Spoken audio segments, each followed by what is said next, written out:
Go to Mark chapter 4. I'm going to sort of reset and pray, and we'll jump in here. Mark chapter 4, verse 35 is where we're going to start.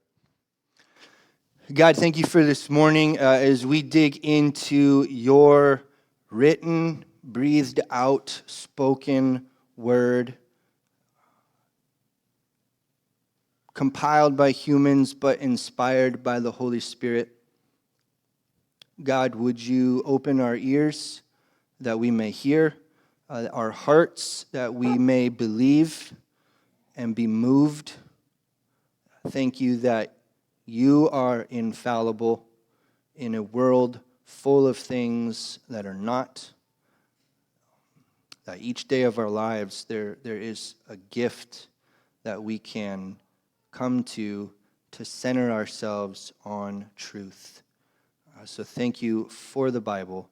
Thank you for the plan of redemption that you laid out. Would you make it known to us this morning? Amen. I went to Disneyland last year. I like Disney.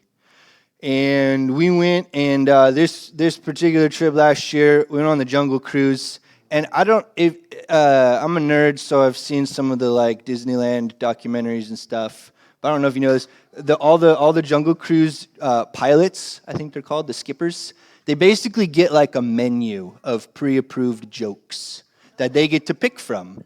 So each individual animal and each little element, there's anywhere between 3, 4, or 5 jokes that they can say. And so that's how each experience gets to be unique. They're not just making it all up, but they're going through and they're like, that one sounds like me, I can do that one well, and all that stuff. So they get to pick. So it's a very different experience.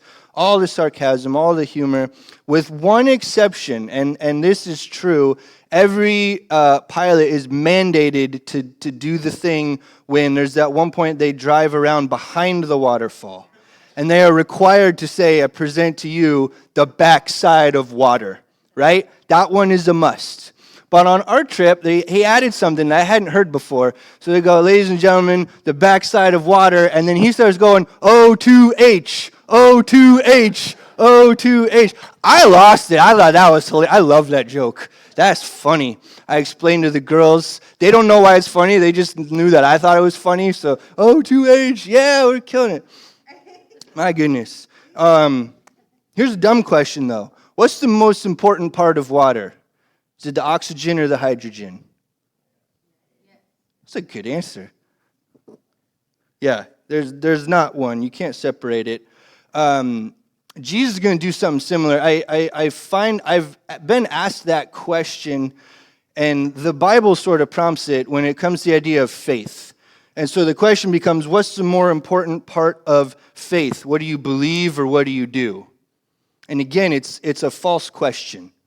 The answer should be yes. In fact, the Bible tells us it's both. And so faith in Jesus likewise has 2 components, almost like elemental, right, atoms that cannot be separated, or you don't have the thing. Faith in Jesus has these 2 inseparable components, that which you believe and that which you do. And there is not a more valuable. Although the Bible does tell us that there is an order in all of our lives and just our experience as human, and we live on a timeline, there is typically a progression. What you believe ultimately shapes what you do. But they're not meant to be separated out and fought over. But what you believe must shape what you do, which makes sense. Because I have faith in my ability to drive a car, I ended up here this morning.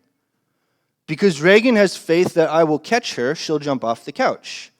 Because I do not have faith that green beans taste good, I generally avoid them. Right? What you believe shapes what you do. Just as it's true you can't separate belief from action in genuine faith, it's also true that faith is not static. It's kinetic. And the process of going from disbelief to disciple is called heart change. I grew up in the world where what was emphasized a lot was the sinner's prayer. Have you prayed the sinner's prayer? If yes, =, Christian, right? Okay, that's a foundation. That's something to think about. That's a lens which you could process faith, but it is a lifelong journey, and there is something more substantial than just raise your hand if 20 years ago you prayed a prayer. That was actually a significant event in your life if you believe in Jesus. However it is that he took you from disbelief to disciple involves a great deal of heart change. This is how the Bible describes it in both Testaments. So I grabbed one from each. In Ezekiel, it's very explicit. I will give you a new heart and put a new spirit in you. This is the Lord talking.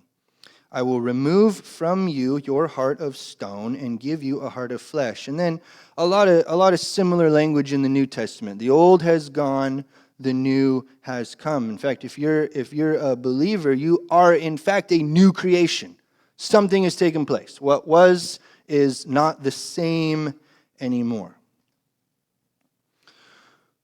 So let me introduce a third wrinkle into our faith introduction conversation here as we get ready to open Mark. But let me ask a question first. Have you ever disappointed yourself? You ever disappointed yourself? A lot of nods. What was the cause of that?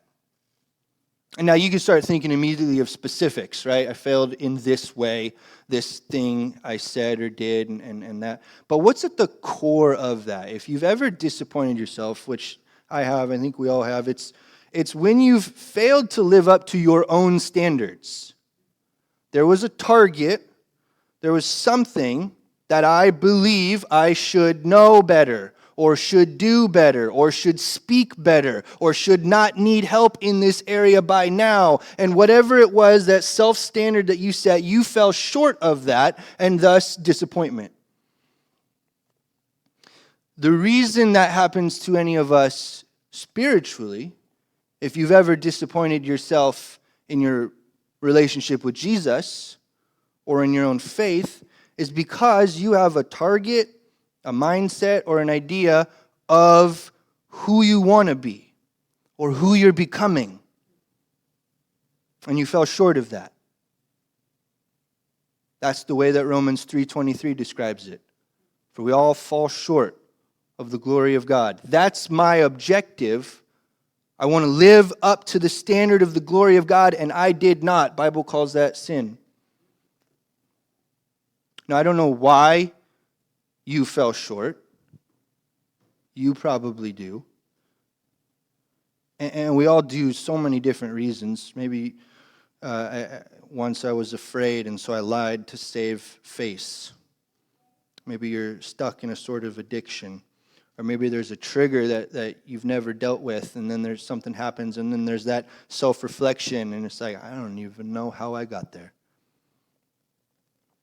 So in these two stories we're going to look at, Jesus would like to encourage you and challenge you. And I love how often those two are together. Jesus wants to encourage you, but he also wants to challenge you. You're never as bad off as you think you are.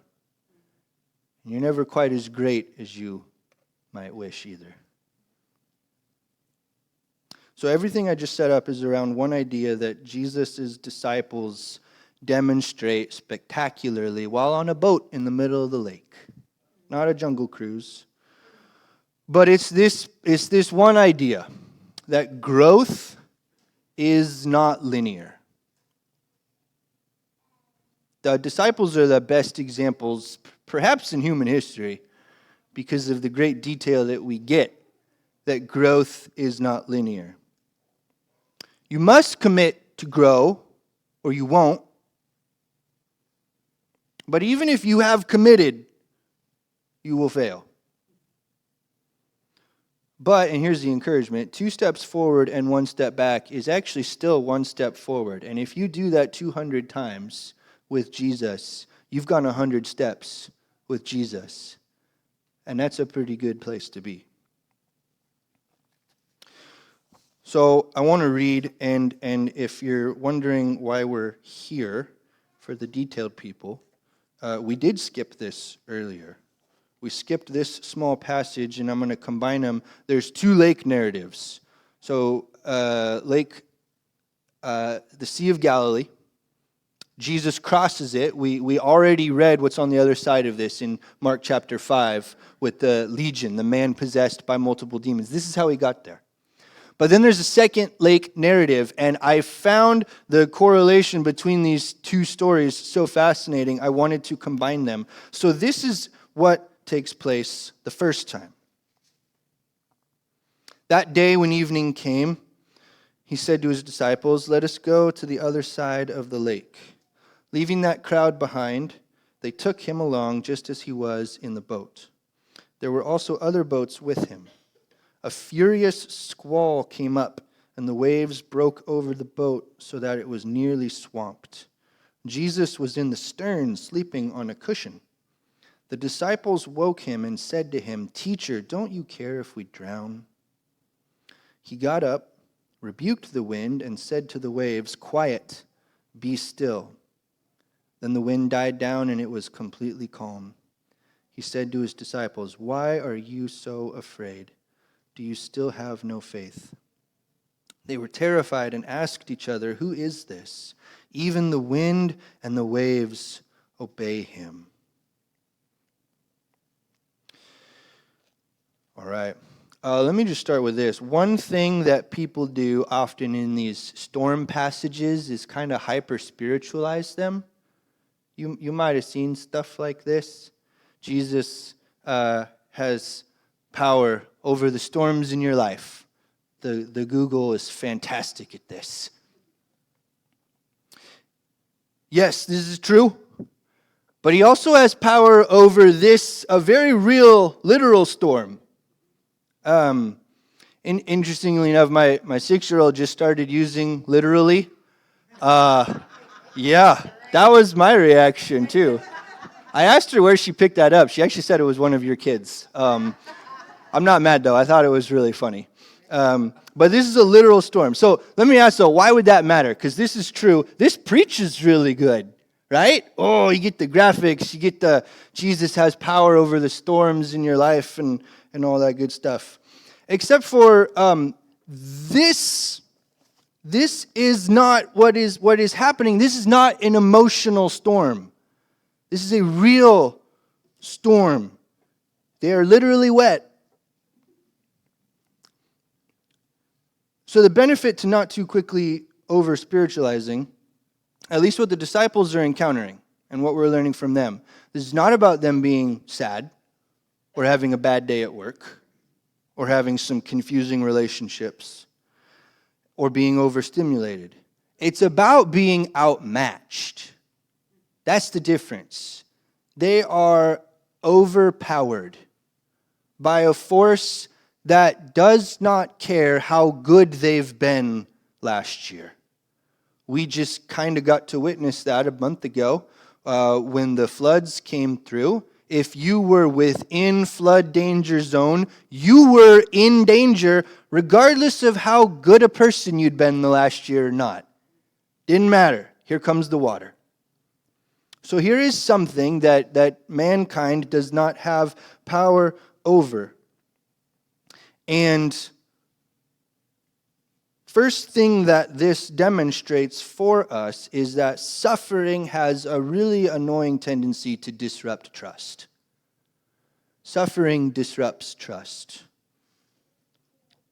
The disciples at this point, they trust Jesus. They do.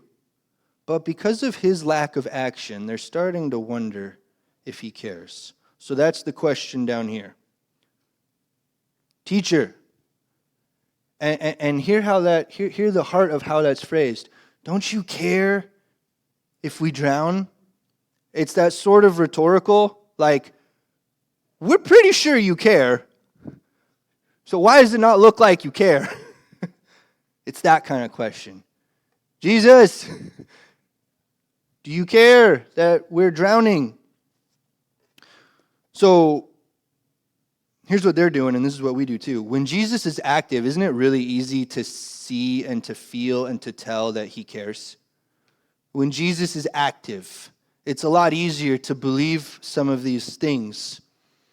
That life is good, job is good, school's good, it's sunny outside, I'm not broke, I'm blessed. God loves me. It's these moments when two things happen simultaneously that these fellows doubt, and when a lot of people are inclined to doubt, and which Jesus says strikingly displays a lack of faith.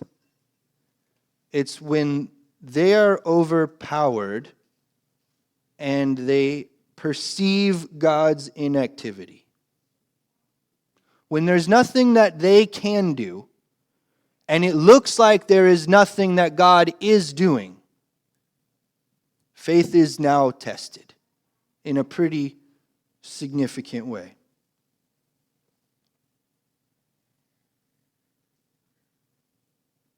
And there was Jesus' response, which may surprise us. But this is a simple one, but it's always worth a good reminder. God might not look like he's in control, but he is. Suffering disrupts trust. It's not like the disciples had zero empirical evidence that Jesus could do something. They had a lot. They've seen some pretty good miracles. They've watched the power of Jesus' voice. Everywhere he goes, something happens. And so they're not without evidence. They're not without experience. They're not without proof. They have it in their lives. They just didn't have it in that moment. Testimony, yes, but right in front of them, it does not look like Jesus is moving or saving or doing anything besides sleeping. People don't typically walk away from God or doubt God or wrestle through significant questions because there's zero evidence. It's not usually how that goes. It's typically over something specific that didn't happen. I did not see God show up X. Answer this prayer. Save my dad. Whatever. So a perceived inactivity on God's part. So this morning, followers of Jesus, is there something in your life right now that you don't have power to change? Those are the things that are being talked about right here. That even with all the money and all the resources and all the relationships and the networks and the time and all that, there are still those things that we don't have all that much power over the world. And even some other ones. On Thursday, one of the ones that comes up in the Rooted in Love thing, ultimately, I don't even have power to change my spouse. I don't have power over a great deal of illnesses. Most of us will experience several different seasons where you don't have power over your current job status in life, living scenario, right? There are things that are within your control and maybe just as many that are outside your control, and you're navigating all of those. Per Jesus' own example, are you willing to consider being with Jesus an even greater benefit than him solving the thing in your vision? They had Jesus in the boat, but that in that moment, right, that idea of faith was flipped upside down. Jesus was right there, but it wasn't enough because it didn't look like he was saving them. But Jesus' own example, his own question, why? So I take that. What one thing he is saying there is being with Jesus was actually good enough of a benefit. That Jesus was in the boat. They could have said, well, he's here. We're going to get through it. I don't think God's going to drown Jesus, etc., etc. And so there's a question for us. The immediate result and how much that can tend to just throw a wrench in things that we know we believe. But the immediacy of things sometimes gets to us. And then, after he's quieted the wave, here is our growth question. And I think this is the first lesson along this idea of growth. What a good question. Might not seem like it. Who is this? When you ask somebody that you know, who are you? What does that mean? It means they've surprised you. Right? I've done it in my marriage. Who are you? Positive and negative. And you might have as well. But there was a surprise. And I would wager there was a surprise because you've just learned something. They revealed something about themselves that you didn't know or had forgotten or was presented in a new way. So the disciples have still, there's a lot being revealed here, but they have more to go in how much they know Jesus. They've got more to go. He surprised them. Still more to go. But they are learning.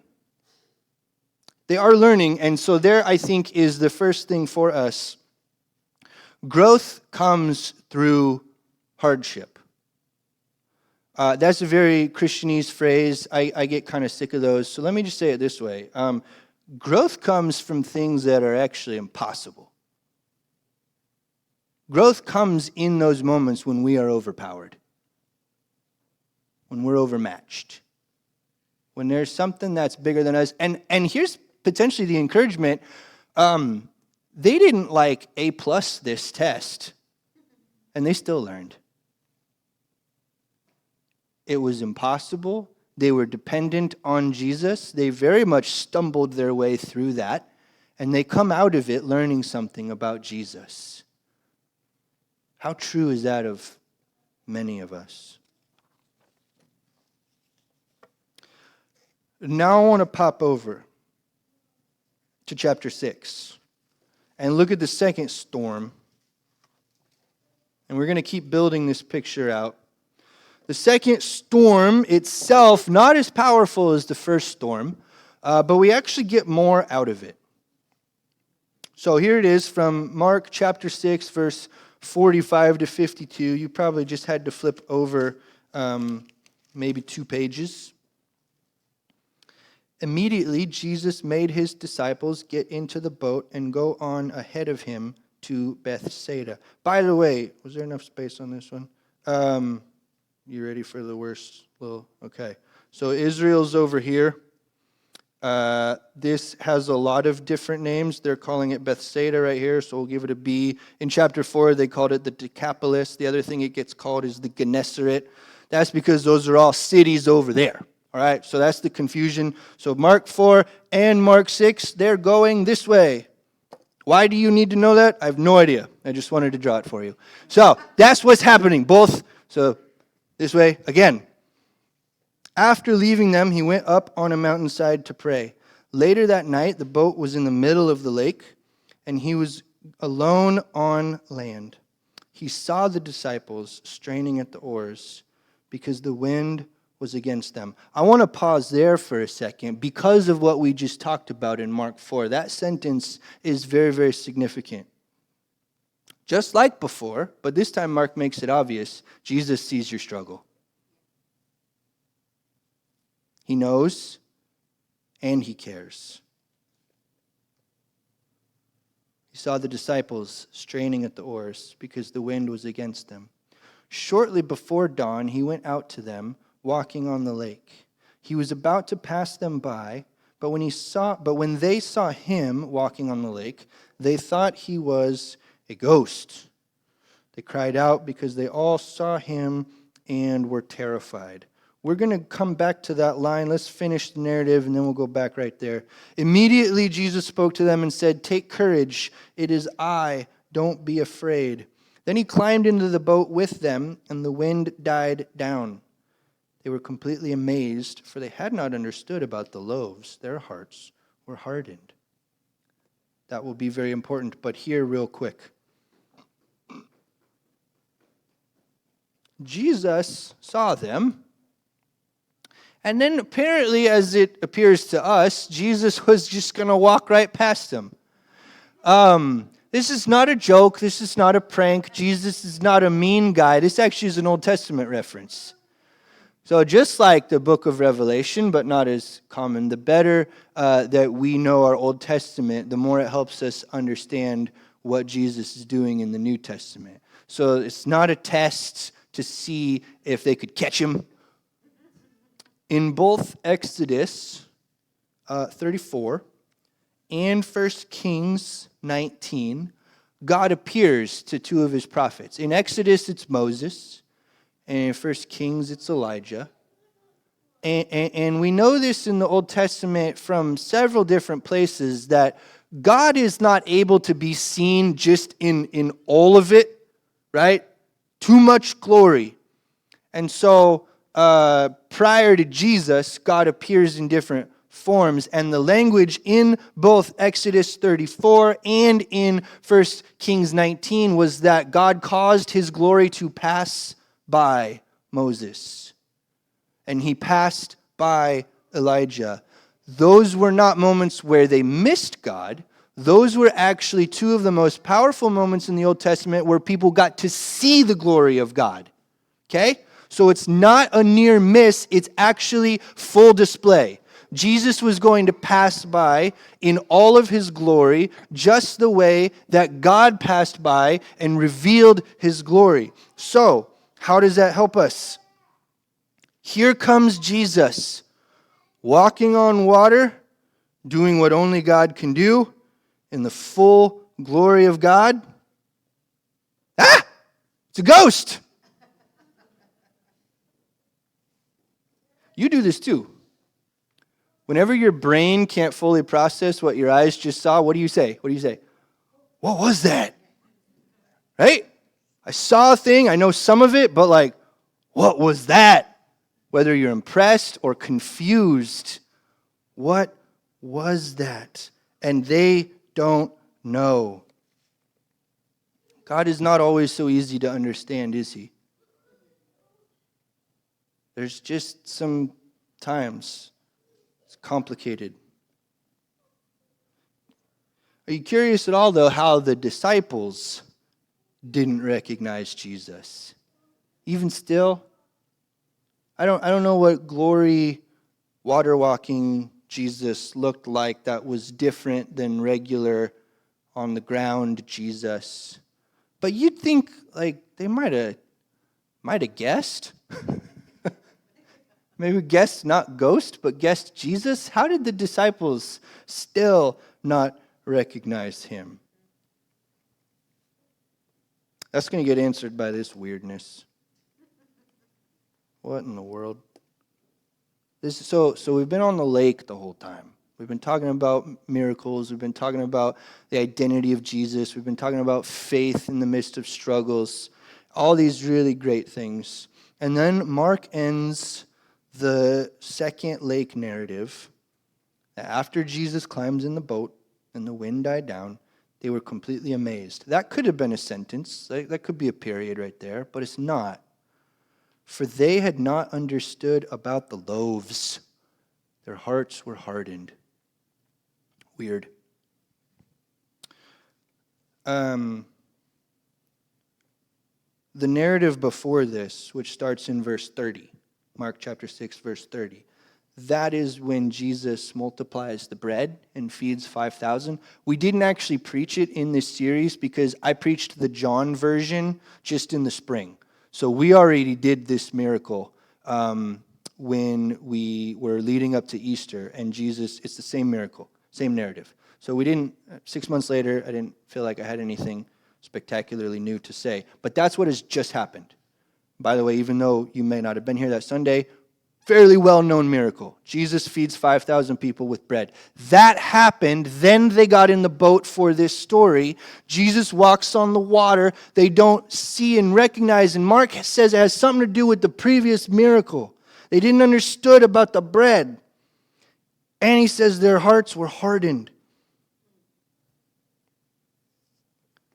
The disciples' hearts were hardened. The first time that language appears in the Bible is Pharaoh with the confrontation in Egypt, the 10 plagues. And along the way, the Bible is revealing to us that Pharaoh's heart was hard. That's the first time that language gets introduced. That's not a great comparison. This is not a compliment. What happened with Pharaoh? He saw signs and wonders, and he did not believe in Yahweh. Pharaoh had a front row seat to all the powerful things that God can do, and he did not submit to him as Lord. To see signs and wonders and not submit to God. So here's the progression of faith that Jesus is calling people into, that Pharaoh missed, that in this moment the disciples missed. The first is that truth and experience had not yet transformed the disciples to behave any different. They know truth. They have experience. But it has not yet caused them to live any differently. They have a greater affinity for Jesus and an understanding of some of him, but it had not yet moved them.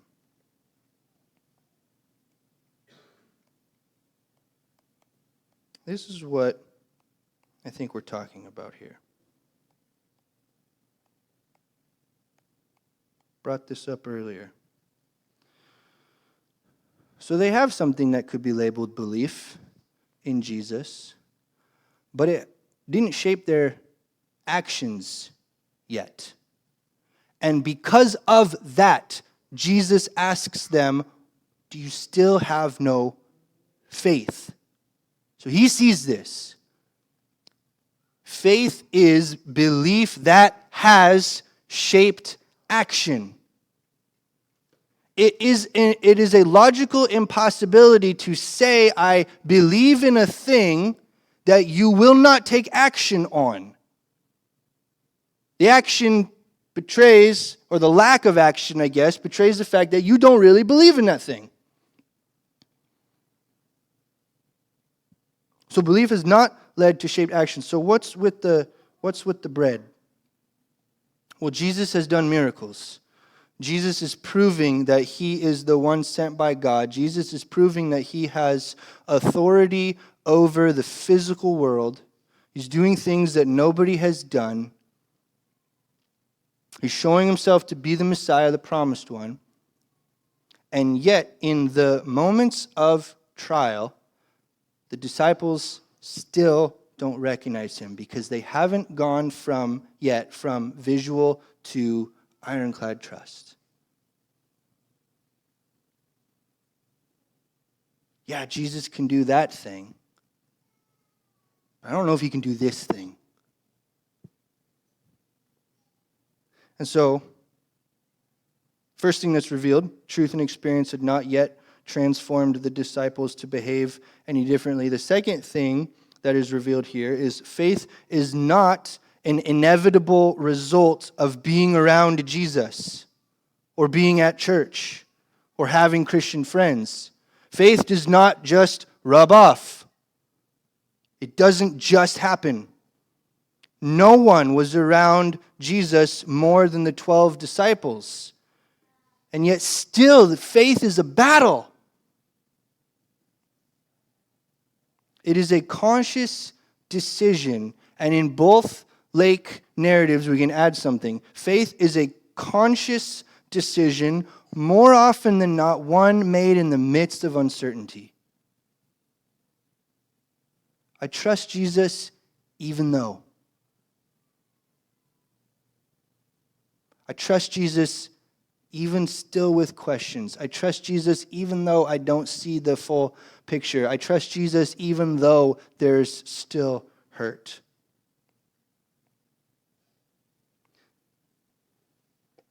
Faith is, and let's zero in on that word for a second, faith is, among other things, a softening process. Genuine believers are not hard people. You still have your personality, you still express yourself in different ways. I'm not saying that we all end up talking exactly the same. I'm not saying Christians are just a bunch of fake nice people. But not hard. Not hard of heart, not hard of hearing, the way that Jesus says it. Not hard of opinion, not hard of disposition. Faith is a softening process. And at least in Mark 6, there's still a ways to go for the disciples. And here's what's happening. And this is what happens for us too, I think. Jesus has been teaching. I have done some teaching. Jesus is doing miracles. I'm not doing any of those. But you have your Bibles. You get to see on display the works of grace in the lives of other people as part of a beautiful Christian community right here. And the gift of witnessing and celebrating changed lives, those are types of miracles. But they mean nothing if you are not a different person now than you were a year ago.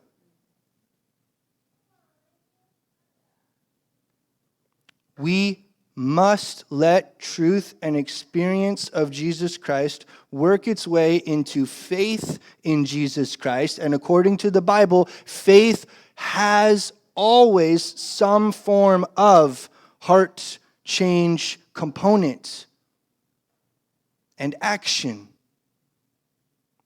It is not Christian faith to know orthodox doctrine and never change. It is not Christian faith to know the words to say and to study, even the Bible, if it doesn't result in a person who today looks more like Jesus than they did a year ago. And this process of going from disbelief to disciple is called heart change.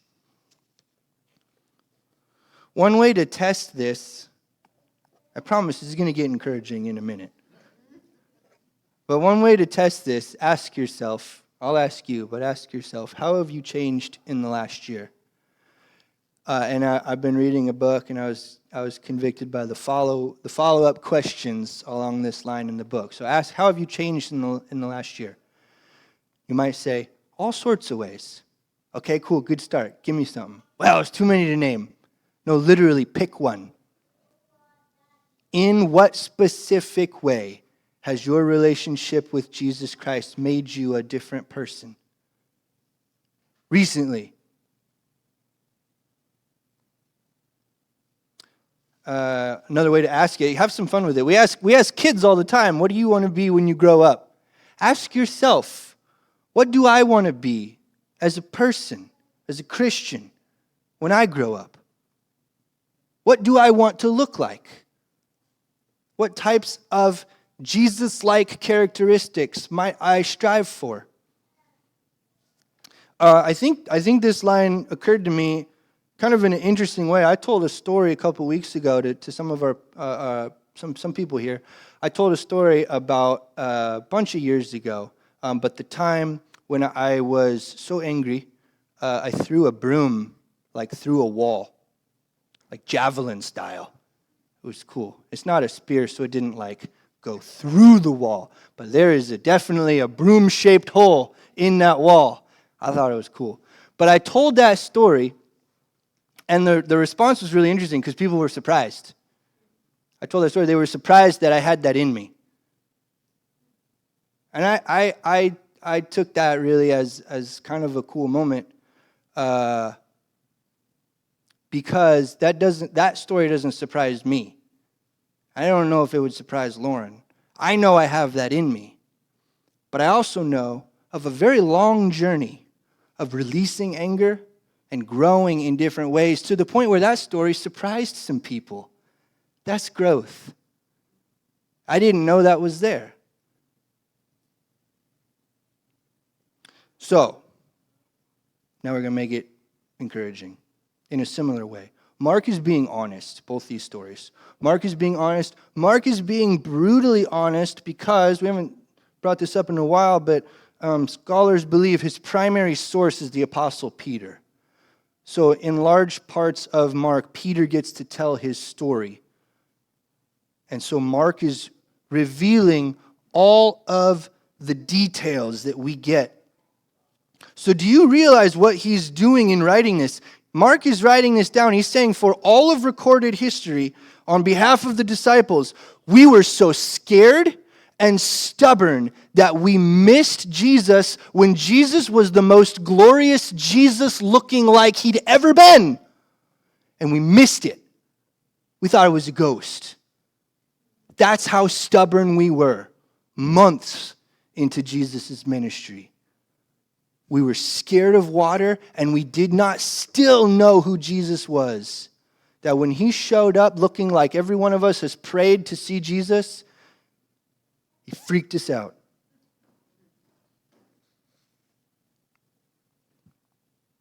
Stop fighting to stay the same.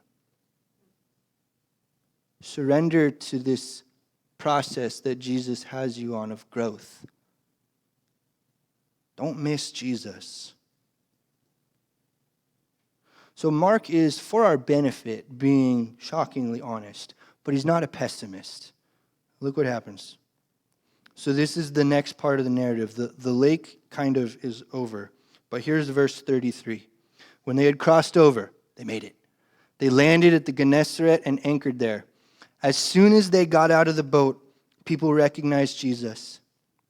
They ran throughout that whole region and carried the sick on mats to wherever they heard he was. And wherever he went, into villages, towns, or countryside, they placed the sick in the marketplace. In verse 54, they got out of the boat.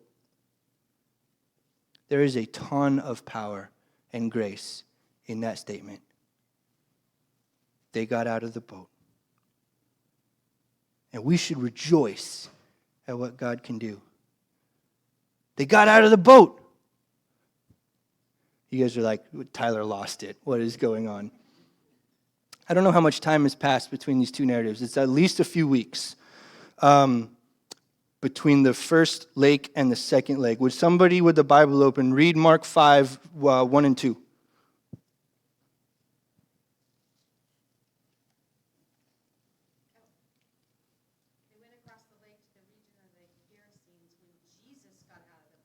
Jesus got out of the boat. I don't know if anybody else got out of the boat, but Mark does not say that anybody else got out of the boat. When they crossed the first time, these are other people. These are dirty people. These are undesirables.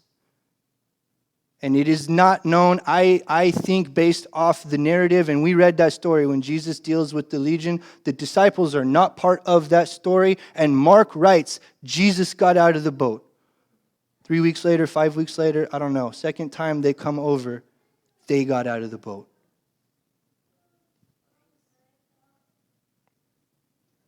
This time, no questions. What's different? The disciples are. The disciples are different.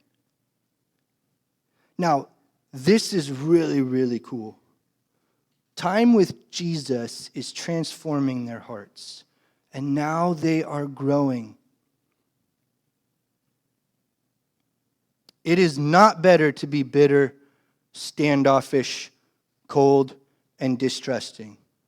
It is better to be compassionate, others-minded, and trusting. And they weren't born that way. We got a lot of that. Jesus is making them that way.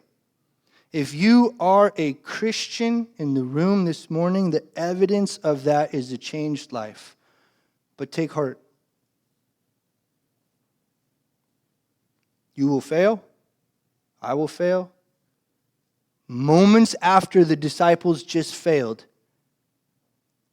I mean, they had an opportunity to see Jesus, and so here is an arena of their life that has a lot of work. Moments after that, they got out of the boat. They are growing. They are changing. Time with Jesus is reshaping them. Is it everything all at once immediately? No, it is not. They have proved themselves to be works in progress. And simply my hope, my prayer is that is you as well. 2 steps forward and 1 step back is the Christian journey if it is anything at all. Time spent with Jesus, even though they were miserable failures in some areas of faith. We get snapshot pictures of the disciples just not doing great. Incredible growth in another area. Isn't that remarkable? I think it is possible to be so hard on yourself that you have actually severely limited your growth in Jesus Christ because you're focused on one area that is not changing the way you would like it to. But Jesus is doing amazing things if you're willing to look.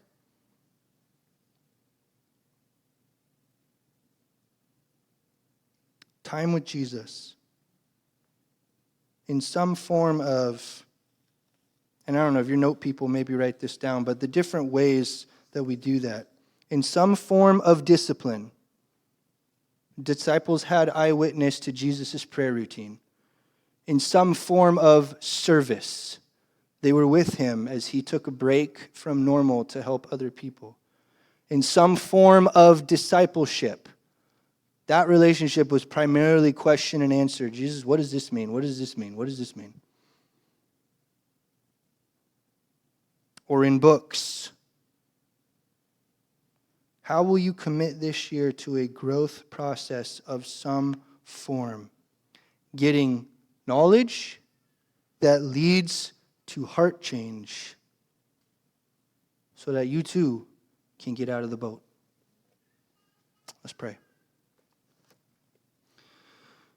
Jesus, thank you for not leaving us where we are, where we were. Thank you for not leaving the disciples in the middle of the lake. Thank you for not leaving any of us to our own devices, no matter how hard we want to stay there. God, would you just give us the nudge, the encouragement, maybe the hard shove that we need to let go of where we are and to become who you are making us into be. God, the Christian life is one of pressing onward into that which is uncomfortable and that which we don't yet know how to do, so that little by little we become more like your Son. Guide us in that. Thank you for the grace every step of the way that is ours. May we be your people today and tomorrow and evermore. Amen.